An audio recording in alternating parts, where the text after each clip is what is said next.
राधे राधे दोस्तों, हरि बोल। माघ मास महात्म्य अध्याय 27 की कहानी मैं सुनाने जा रही हूँ। इसके सुनने मात्र से दोनों लोकों में महान सुख प्राप्त होता है, इसीलिए ध्यानपूर्वक और भक्तिभाव से सुनिए।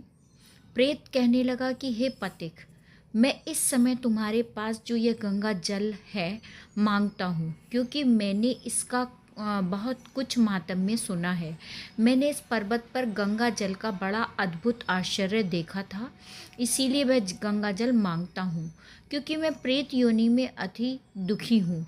एक ब्राह्मण अनादिकाल को यज्ञ कराकर ब्रह्म राक्षस हो गया। वह हमारे साथ 8 वर्ष तक रहा। उसके पुत्र ने उसकी अस्थियों को इकट्ठा करके गंगा जल कनखल में स्थान में गिरवा दिया।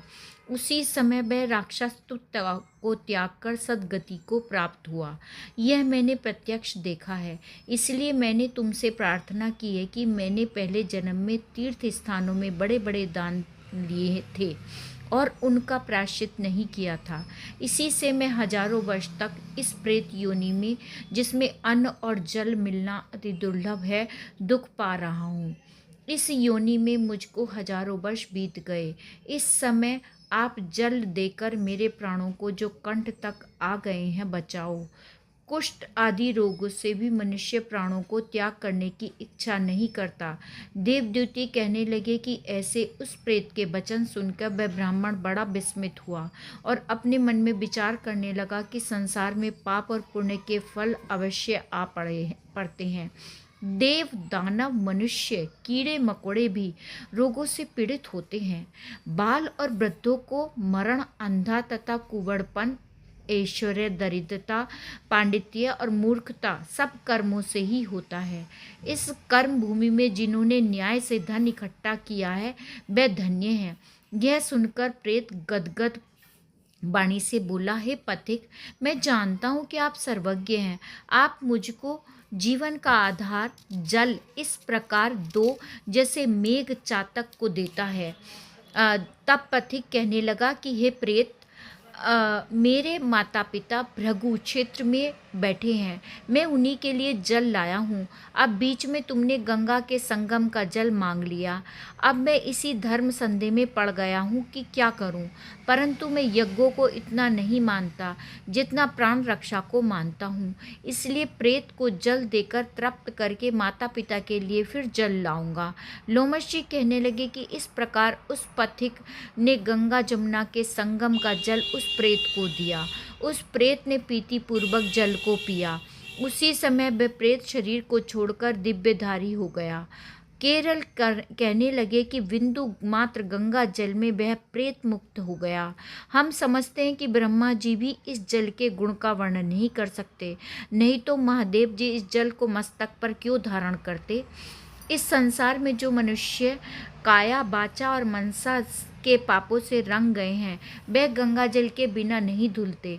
गंगा जल के सेवन से मुक्ति सदा सन्मुख खड़ी रहती है। जिसके जल को स्पर्श करते ही प्रेतत्व को छोड़कर मुक्ति को प्राप्त होता है। जो गंगा स्नान करता है वह वैष्णव पद को प्राप्त होता है। यदि संबंधी लोग जल से तर्पण करें तो नरक में रहने वाले पितर भी लोग स्वर्ग में चले जाते हैं और स्वर्ग में रहते हुए ब्रह्म तत्व को प्राप्त होते हैं। गंगा जल के समान और कोई मुक्ति का साधन नहीं है। वह प्रेत वहां से चला गया और 1 मास में जब माघ मास आया तो उसने सुने हुए प्रयाग महात्म्य के अनुसार गंगा जमुना के संगम पर स्नान करके पिशाच शरीर को धारण कर भक्ति पूर्वक नारायण की स्तुति करता हुआ वह द्रविड़ देश का राजा गंधर्वों से सेवित उत्तम विमान पर बैठकर इंद्रपुरी को गया। सो हे द्विज, यह इतिहास पापों का जल्दी ही नाश करता है।